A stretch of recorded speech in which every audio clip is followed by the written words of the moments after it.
different states are members. Thank you for being in Quebec City. Je vais y aller en français. On a bien sûr parlé, puis c'est l'objectif premier du sommet, de la santé des Grands Lacs et du Saint-Laurent, du transport maritime sur le Saint-Laurent. Mais je ne vous cacherai pas que depuis samedi, on s'est beaucoup parlé d'économie dans un contexte où c'est difficile actuellement pour toute l'économie canadienne à cause des tarifs, puis à cause de l'incertitude aussi qui est amenée par le président des États-Unis. J'ai mis de l'avant que le Québec peut aider dans plusieurs secteurs, entre autres avec ce qui se passe en Ukraine, ce qui se passe un petit peu à certains endroits dans le monde. Tous les pays vont investir de façon importante en défense. On a des entreprises, comme une pas très loin, qu'on a visitée. Là, je vois le ministre Ski qui est allé avec certains des gouverneurs visiter le chantier naval de Davie, qui peut fabriquer effectivement des navires, des brise-glaces, des corvettes. Donc, et on a une belle entreprise au Québec qui s'appelle Bombardier, puis un secteur de l'aviation, puis la partie de défense, évidemment, va beaucoup se développer. On a aussi beaucoup parlé, puis je sais que Doug va en parler aussi, on a beaucoup de minéraux critiques au Canada. Puis actuellement, les États-Unis, dans plusieurs domaines, sont dépendants de la Chine, veulent être plus indépendants de la Chine.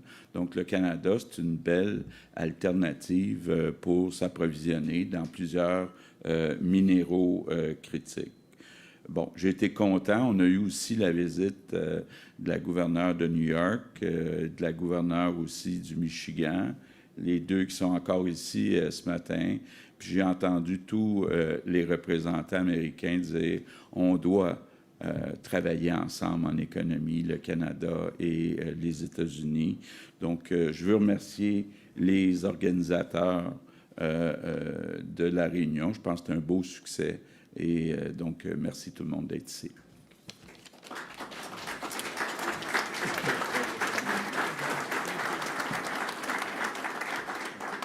Merci, Monsieur le Premier ministre. It's now my honor to invite to the stage our newly elected chair of the Conference on Great Lakes and St. Lawrence Governors and Premiers, Pennsylvania Governor Josh Shapiro. Bonjour. I think for the benefit of Premier Ford, I'll give my remarks in English, but I want to thank Premier Legault for being an outstanding host here in Quebec City, and we are looking forward to welcoming all of you to Erie, Pennsylvania in 2027. Even though that's 2 years away, we'll begin planning right away, and I can tell you that there is a lot of work that needs to happen between now and then, work that we are all committed to doing together, the premiers and the governors, to strengthen the ties between our two countries, between our states and our provinces. It is my honor to be elected by my colleagues to serve as chair of this important organization, an organization that I believe is essential right now, given the strain in the relationship between the United States and Canada due to the policies of the federal administration in Washington, D.C. We are all committed to strengthening our economic ties, to making sure that we are doing sustainable agriculture, to make sure that we're addressing invasive species like Asian carp and keeping them out of our waterways to ensure the vitality of our Great Lakes and St. Lawrence. Now more than ever, we have to find ways to collaborate and cooperate. I want you to hear this from me. I respect Canadians and I respect Canada's sovereignty. And I will do everything in my power as chairman of this organization to make sure that mutual respect carries the day, that partnerships are strengthened, and that our economic bonds are not shattered, torn apart, but rather strengthened. This is a moment for important action by this organization, and I'm privileged to be able to work with all of my colleagues to be able to do this important work. Thank you very much.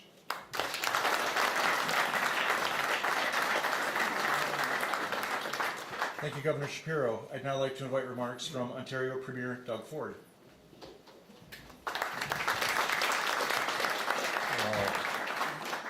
First of all, it's great to be here, and my good friend François, we've been working together for a number of years.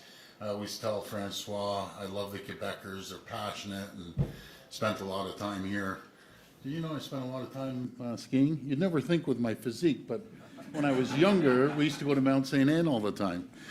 I also want to welcome our great colleagues and closest friends and allies from the U.S., Governor Evers, and I also spent a tremendous amount of time in Wisconsin. I spent 20 years of my life in Chicago, and I told Governor I was up there 2-3 times a week, and along with our facility in just outside of Philadelphia, in Pensacola, New Jersey. And I want to congratulate Governor Shapiro being a chair. He's a strong leader. We're going to work with him and collaborate and cooperate every which way we can to create economic prosperity for both sides of the border. You know, folks, we've had a relationship for over a couple hundred years, and you see the trade between us. I can just speak for Ontario. If Ontario was a standalone country, which I never recommend, we'd be the U.S.'s third largest trading partner in the entire world, next to Mexico and China. But we're the #1 export destination for 17 states, #2 to 9 other states. And I want to grow that. I want to make sure that we grow that, create the AMCAN fortress. You saw a report from BMO that came out regarding the Great Lakes corridor and the St. Lawrence corridor. There's over $9 trillion of economic output right there. And we have to grow on that. And we're very diverse in Ontario. We do approximately $220 billion of two-way trade, Ontario alone, with the U.S. states right across the board. And one sector is the auto sector. And I always say you can't unscramble an egg. You have to make that omelet larger. The auto pact's been around since 1960. You know, President Trump wants to come after the jobs and create uncertainty, not only in Canada, but across the world. And maybe he should be looking at China. China is the problem. Canada is not the problem. We're your closest allies, closest friends. You know, we stood shoulder to shoulder in wars for decades beside each other. And I can tell you one thing, Canadians love Americans, absolutely love Americans. I have a tremendous amount of friends, close friends. As I said, I spent 20 years of my life down in Illinois. And even Republicans, they aren't too happy with what President Trump is doing. So make no mistake about it, it's not everyone else, it's one person causing these problems. Rather than put the AMCAN fortress in, a ring around America and the U.S., America and Canada, and make it the strongest, most resilient, wealthiest, safest jurisdictions in the world, he'd rather come after us. I've never seen anything like it. It's unacceptable. We will never be the 51st state. We'll always be your best friend, your closest trading partner. And again, I just want to thank all the governors. I know some couldn't make it. We have great relationships with Minnesota and Illinois and Indiana, Ohio, Pennsylvania, New York State, and Quebec and Ontario. Just think of that corridor. That's an economic powerhouse the world has not seen, the U.S. has not seen, and Canada. Those states and those two provinces do the greatest amount to your GDP, both countries, than any other jurisdiction. And we're going to continue building that. Even though President Trump thinks protectionism is great. Well, why doesn't he look into what Ronald Reagan said many years ago about protectionism? It sounds great for a little bit, but what it does, it creates inflation. That's what it does. And we're seeing inflation already in both countries. It decreases competition. It just does not work anywhere in the world. And as sure as I'm standing here, it's going to come to fruition. that we're already seeing inflation. You're going to eventually see job losses because a tariff on Canada is a tax on Americans, tax on American people, tax on American companies. So I look forward to working with my great colleagues and again, collaborate and cooperate. And I just want to thank everyone for coming today. Thank you so much.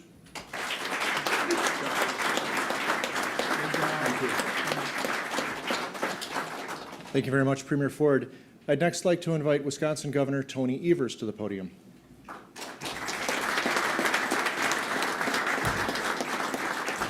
Well, I think everything's been said, but I had the opportunity to be the leader of this organization a few years ago, and it made me proud to be a Wisconsinite and proud to be someone from the United States working with our Canadian partners.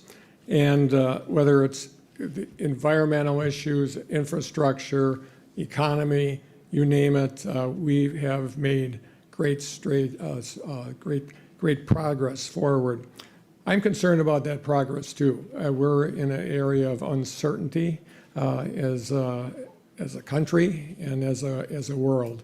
And I am very, very hopeful that this organization can play a role in making sure that that uncertainty that you just heard about from other speakers becomes less of an issue. We are friends, we're allies, we're making great progress in some really important areas, and we talk about shipbuilding a lot over the last couple of days and how important that is, but environment issues around solving problems around sustainability, all those things are part and parcel of our world. But the uncertainty out of Washington, D.C.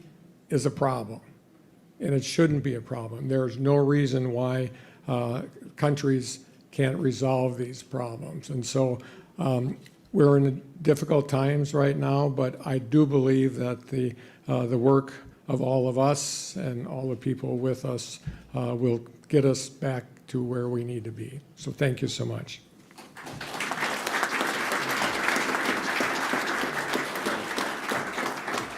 Thank you, Governor Evers. And we'll now invite your questions. We'd ask if you do have a question to please raise your hand and be recognized. Identify yourself with your name, the media organization that you're representing.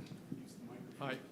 And we also have a microphone at the back that we'd ask you to use. And if the question is posed to a particular member of the group on the dais, please identify as such. Yes, sir. Alain Laforêt, TVA. Sorry, Premier Ford, I asked my question in French. All right. Pour Monsieur Legault. Oui. Bon, Monsieur Legault, on comprend que vous prêchez devant des convertis ici. Là. Ce sont des gouverneurs démocrates.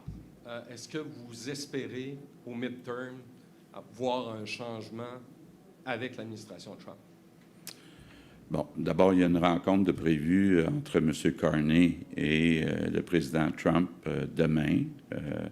Évidemment, on ne peut pas avoir d'attente parce que c'est toujours surprenant les résultats. Les midterms, c'est dans 1 an et demi. M. Trump a montré aussi qu'il est capable de contourner les chambres. Donc, ce n'est pas rassurant de voir la situation. Puis actuellement, comme le disait Doug, nos économies, là, que ce soit l'Ontario, le Québec, le reste du Canada, ont été affectées.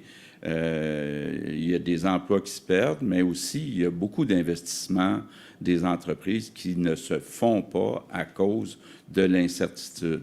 Donc, je ne pense pas qu'on peut nécessairement compter sur les élections de mi-mandat pour régler les problèmes. Il faut espérer que la pression qui va venir, quand même, là, les États qui sont représentés ici aujourd'hui, c'est des grands États, là, Pennsylvanie, et puis New York, et puis tous les grands lacs, c'est des grands États, donc qui représentent beaucoup d'Américains. Cette semaine, vous allez présenter votre Constitution québécoise. Est-ce que c'est un moyen de réaffirmer votre souveraineté par rapport au gouvernement canadien et aux États américains? Oui. Bien, j'aurai l'occasion, M. Laforêt, là, de répondre à ces questions-là un peu plus tard. Ben, écoutez, je pense qu'il faut trouver un juste équilibre. On a moins accès au marché américain, donc plus que jamais, il faut au moins compter sur le marché canadien de 41 millions de personnes. Par contre, ben, vous savez comment c'est important pour nous autres, notre autonomie, surtout pour défendre notre langue, défendre nos valeurs. Donc, c'est beaucoup de ça dont il va être question dans la Constitution. Bonjour, Caroline Plante, La Presse canadienne, Canadian Press. A question for all of you. What are your expectations ahead of the Trump-Carney meeting?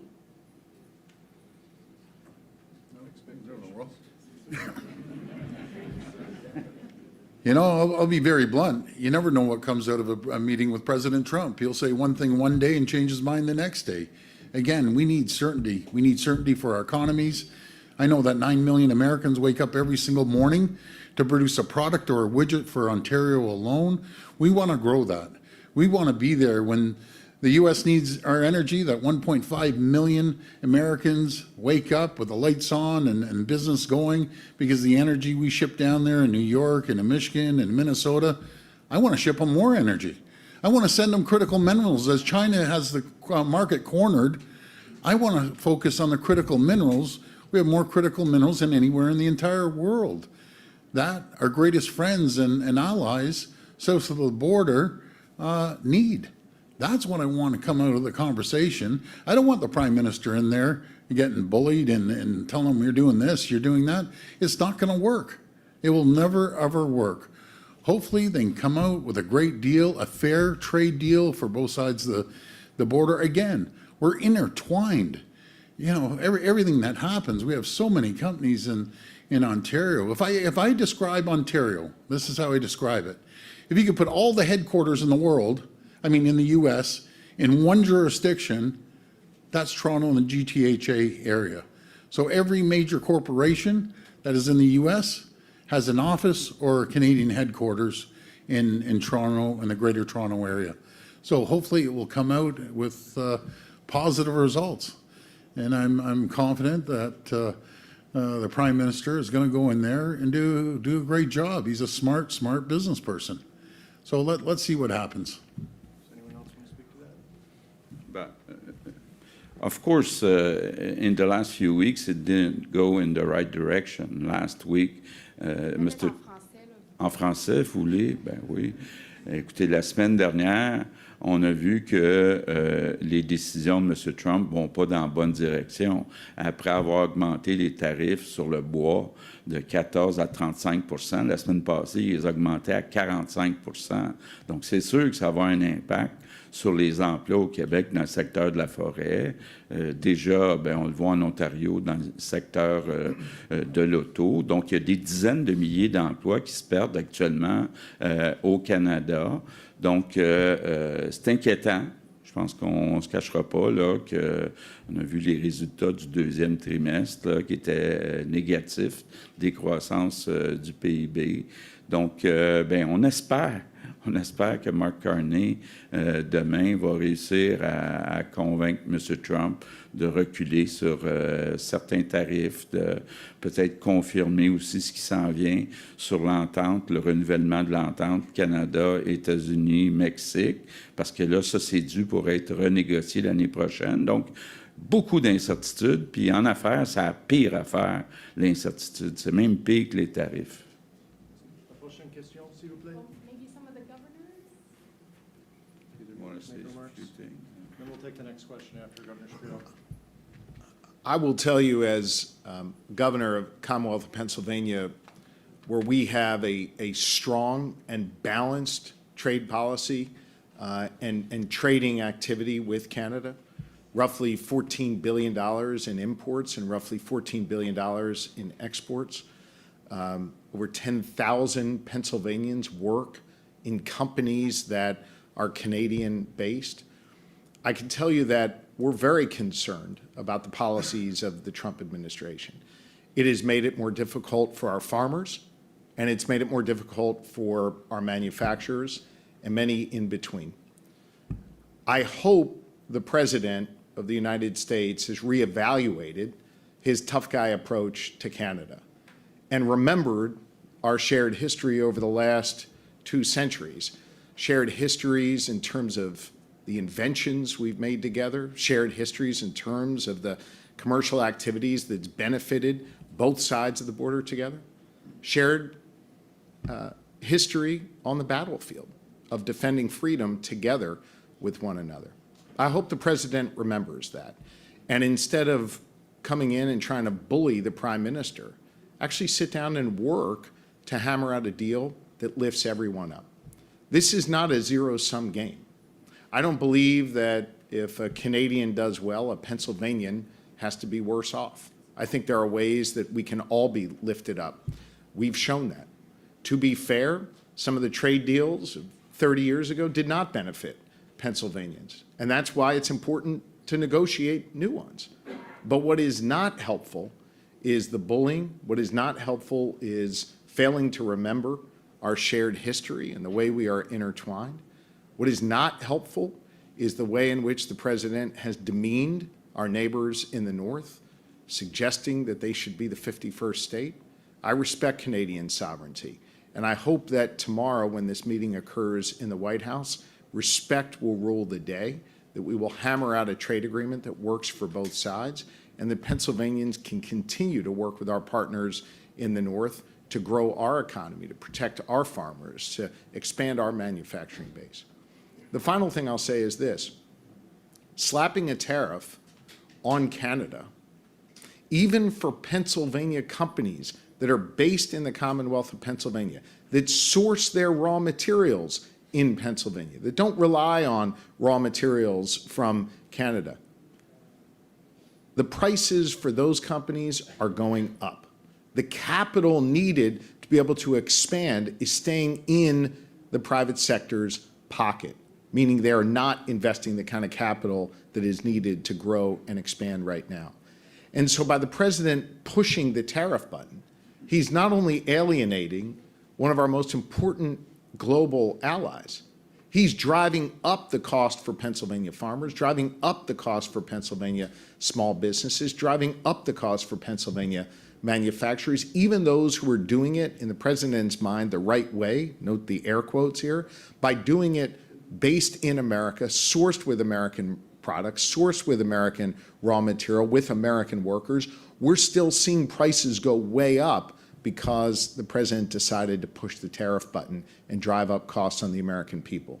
It is dangerous, the rhetoric he's engaged in, and his practices are making things cost more, and it is not in America's long-term interest, I believe, to have this fight with Canada. It will make things cost more and will undermine our unique relationship. Next question. Bonjour, ma question est pour M. Legault and for Mr. Ford. Concernant cette rencontre entre M. Carney et M. Trump demain, on comprend que le premier ministre canadien espère obtenir des assouplissements sur les tarifs sur l'acier. M. Legault, est-ce que vous posez la question à savoir pourquoi l'acier et pas l'aluminium? And Mr. Ford, are you hoping to get relief from tariffs on steel? Bien, écoutez, d'abord sur l'acier, au Québec aussi, dans la transformation de l'acier, on a des impacts qui sont négatifs. Dans le dossier de l'aluminium, honnêtement, on ne comprend pas parce que il y a un équilibre entre l'offre et la demande sur l'aluminium. Donc, les grands perdants, ce sont les Américains. Donc, on ne comprend pas. Évidemment, je souhaiterais qu'on parle aussi du secteur de la forêt parce que rendu à 45 % de tarifs, c'est très inquiétant. Puis, bon, je ne veux pas parler pour Doug, mais sûrement qu'il souhaiterait aussi qu'on parle de l'auto. Donc, je pense qu'il faut parler de l'ensemble des tarifs tout en espérant qu'il va y avoir un changement de cap de la part de M. Trump. Well, I think it'd be beneficial to both countries if we saw some relief on the tariffs. We ship in billions of dollars of U.S. steel every single year, and we export steel as well. But for the strength of their manufacturing sector, strength of their military, we need to make sure that we have a fair trading deal when it comes to steel or any other products. in that fact. We have to focus on both the U.S. and Canada and come together and work together. That's what we need to do. You know, it's like our critical minerals as well.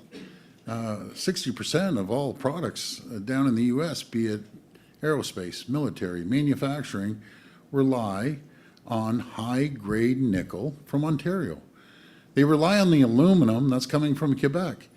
The farmers in Pennsylvania, up in Wisconsin, rely on the potash coming in from Saskatchewan, and the uranium coming from Saskatchewan into Ontario for the refining, and then gets enriched down into the U.S.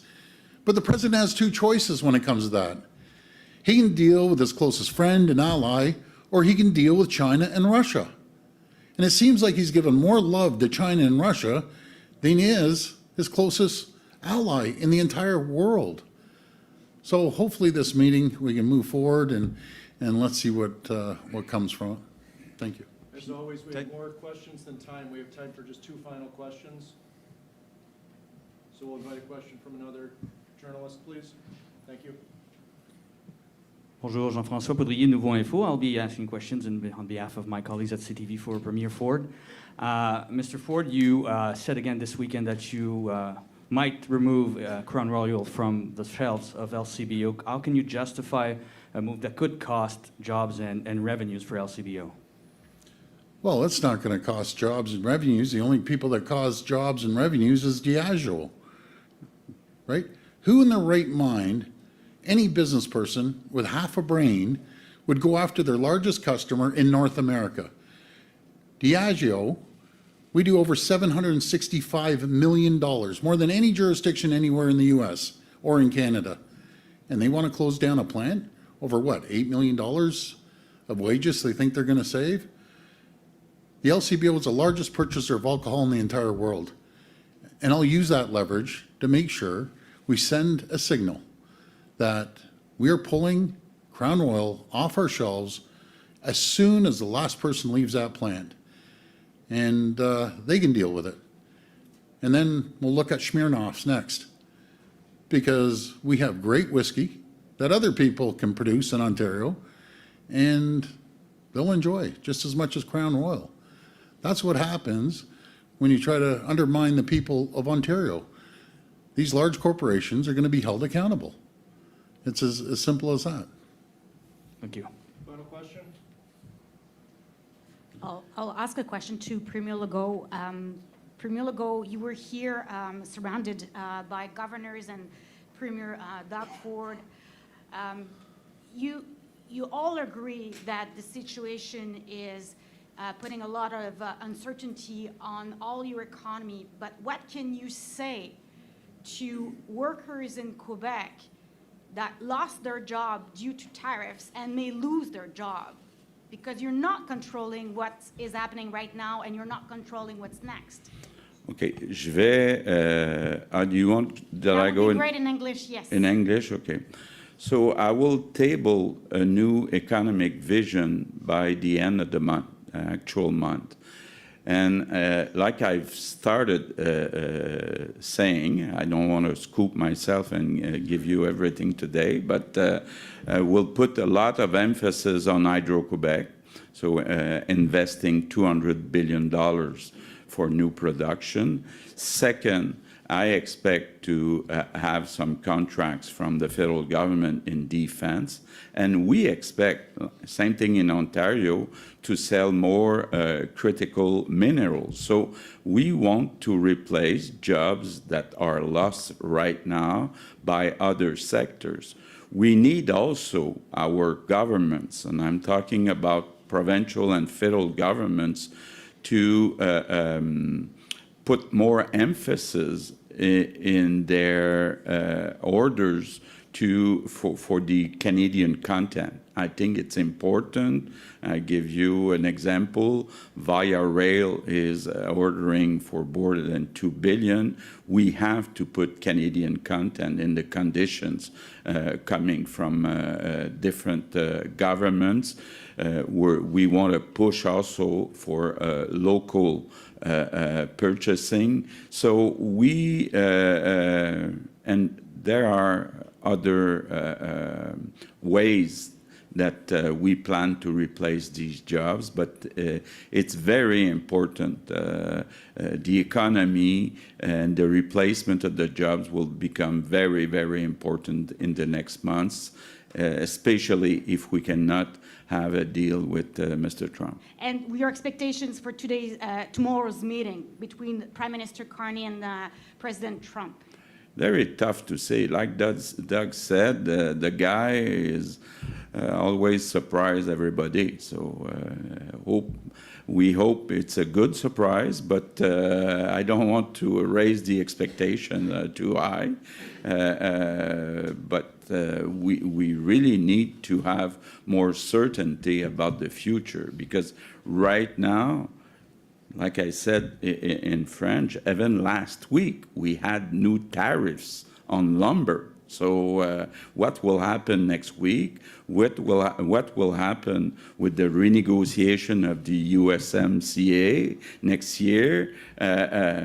We need to have certainty. I've been in business before, and most important thing is to have long-term forecast about the market. And right now, it's total uncertainty, so we can see that private investment are really on pause everywhere in Canada.